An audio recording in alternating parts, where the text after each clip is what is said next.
Welcome back, everybody, to our reading of F. Scott Fitzgerald's The Great Gatsby. Today we're going to jump into Chapter 3, and in doing so we're going to first get to see what you probably picture when you think of The Great Gatsby and the Roaring Twenties, which are these wild parties at Gatsby's mansion. But first, before we jump into the text, let's just recap what we've learned so far. In the first two chapters, we've met our narrator, Nick. We know that Nick has just moved to Long Island, New York, after fighting in World War I.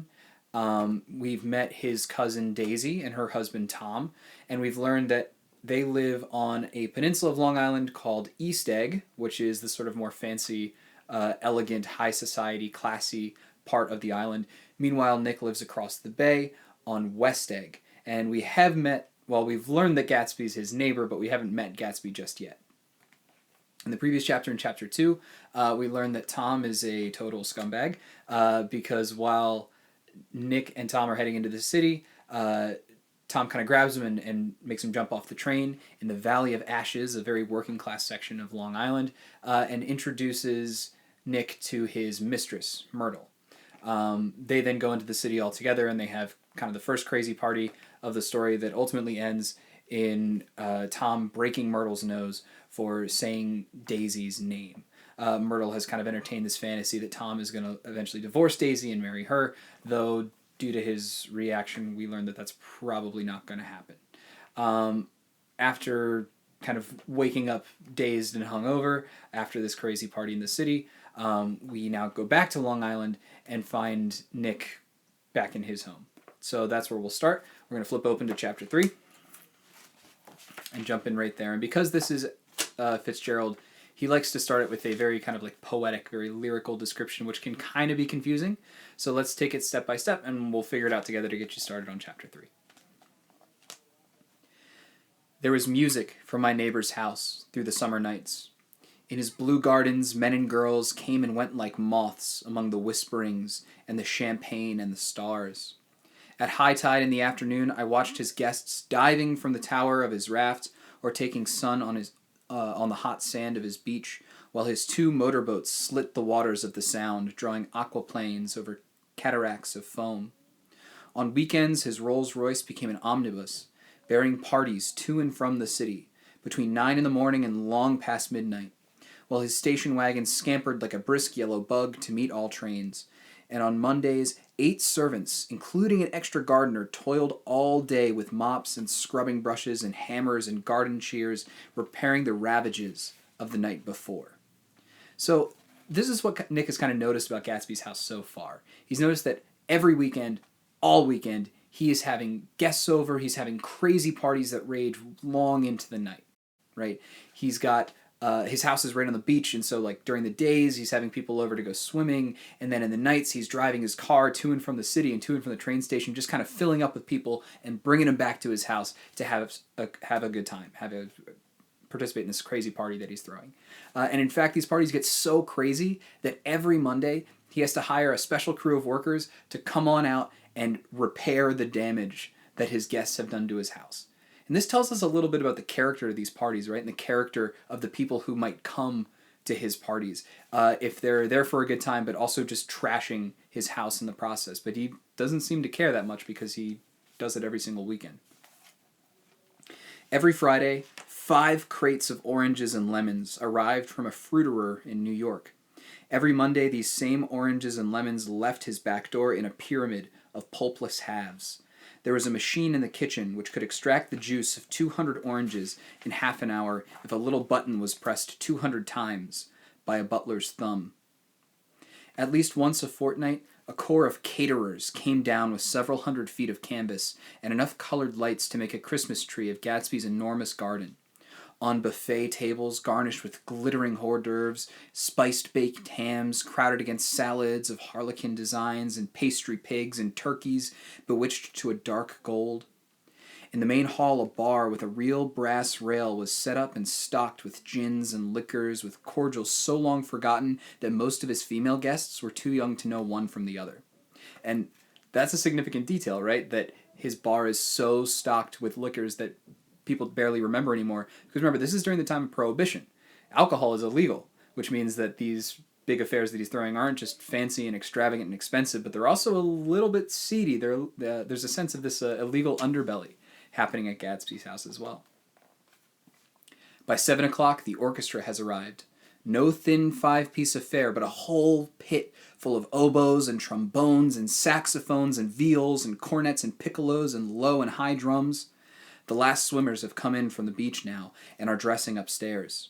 And already the halls and salons and verandas are gaudy with primary colors and hair shorn in strange new ways and shawls beyond the dreams of Castile. The bar is in full swing, and floating rounds of cocktails permeate the garden outside until the air is alive with chatter and laughter and the casual innuendo and introductions forgotten on the spot and enthusiastic meetings between women who never knew each other's names. And so Fitzgerald is kind of like bringing us into the party now, right? He starts by describing it in the abstract, and now he's describing it kind of unfolding in real time, right? The orchestra shows up, and not just a 5-piece orchestra, but literally like the Philharmonic has showed up at Gatsby's house. And now the waiters are carrying out the cocktails, and these new haircuts are appearing among the guests. And remember, this is during the 1920s. You can kind of picture that flapper style that would have been very kind of scandalous at the time. But all the most fashionable people are showing up at Gatsby's house.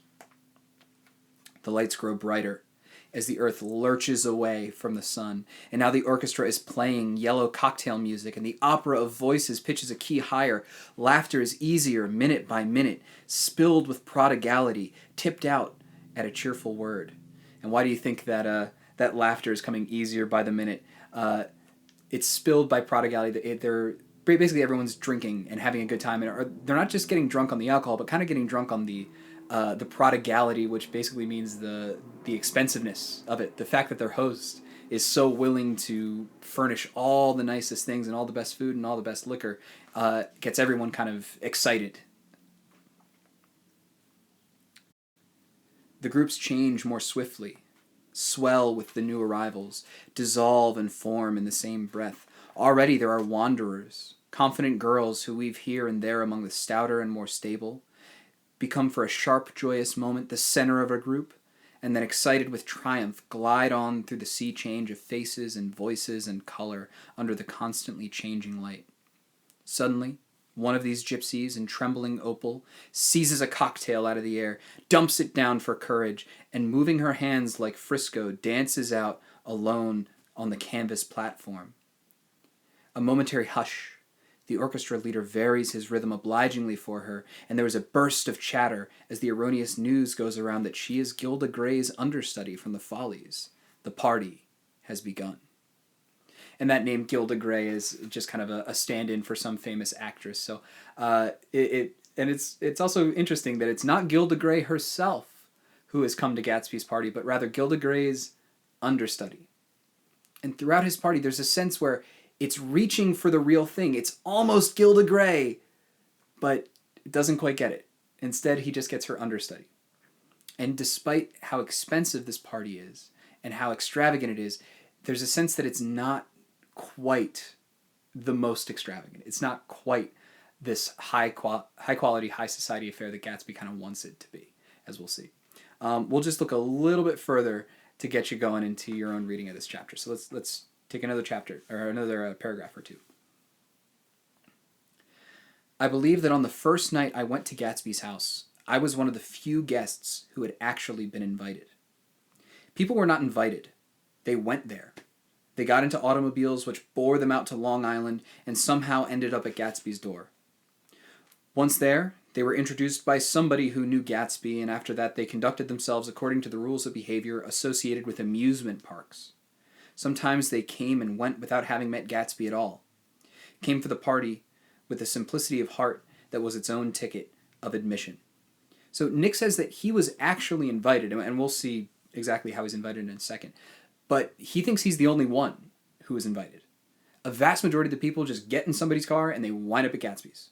And how do they conduct themselves? They don't conduct themselves like it's a fancy party. He says they conduct themselves as if they're at an amusement park. So imagine the difference, right? These people are showing up, acting boisterous, acting over the top, acting gregarious. not really respecting the house that they're in. I mean, we know that they trash the place every single time. And some people might show up and leave having never met the host at all. I mean, that's pretty rude, right? I had actually been invited. A chauffeur, a butler, in a uniform of robin's egg blue crossed my lawn early that Saturday morning with a surprisingly formal note from his employer. The honor would be entirely Gatsby's, it said, if I would attend his little party that night. He had seen me several times and had intended to call on me long before, but a peculiar combination of circumstances had prevented it. Signed, J. Gatsby, in a majestic hand. Dressed up in white flannels, I went over to his lawn a little after 7 and wandered around ill at ease among the swirls and eddies of people I didn't know.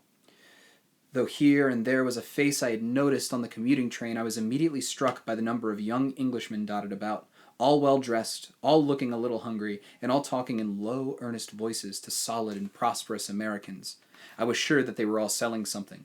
Bonds or insurance or automobiles. They were at least agonizingly aware of the easy money in the vicinity and convinced that it was theirs for a few words in the right key. So he goes to the party. He doesn't know anyone, but he does notice that there's a bunch of con men, scam artists, kind of like wandering around trying to sell people things. Again, even though it's trying to be very fancy, this seems like it's a little bit of a seedy affair. As soon as I arrived, I made an attempt to find my host, but the 2 or 3 people of whom I asked his whereabouts stared at me in such an amazed way and denied so vehemently any knowledge of his movements that I slunk off in the direction of the cocktail table, the only place in the garden where a single man could linger without looking purposeless and alone. I was on my way to getting roaring drunk from sheer embarrassment when Jordan Baker came out of the house and stood at the head of the marble steps, leaning a little backward and looking with contemptuous interest down at the garden. So Nick is making an effort. He wants to find his host because where he's from, that's the polite thing to do. But not only can he not find Gatsby, but whenever he asks anyone, have you seen Gatsby? They look, no, I don't know where Gatsby is. It seems ridiculous to them that someone would even try to find Gatsby in this party. Like, that's not the point. We're not here because he invited us. We're here to have a good time, right? And he gets so awkward and so uncomfortable because he doesn't know anyone there that he just starts drinking, which is going to be a trend in this book. And only right where we left off does he see one face that he recognizes, Jordan Baker, Daisy's friend, who she's kind of trying to set him up with a little bit. But because he's so alone at this party and awkward, he is going to rush right up to her and try to figure out what she knows about Gatsby in this weird place where they find themselves. And that is where I will leave it to you. Enjoy the rest of chapter 3 and have fun at this party, at least, vicariously. And we will come back next week to talk about chapter 4 and who Gatsby really is. Take care.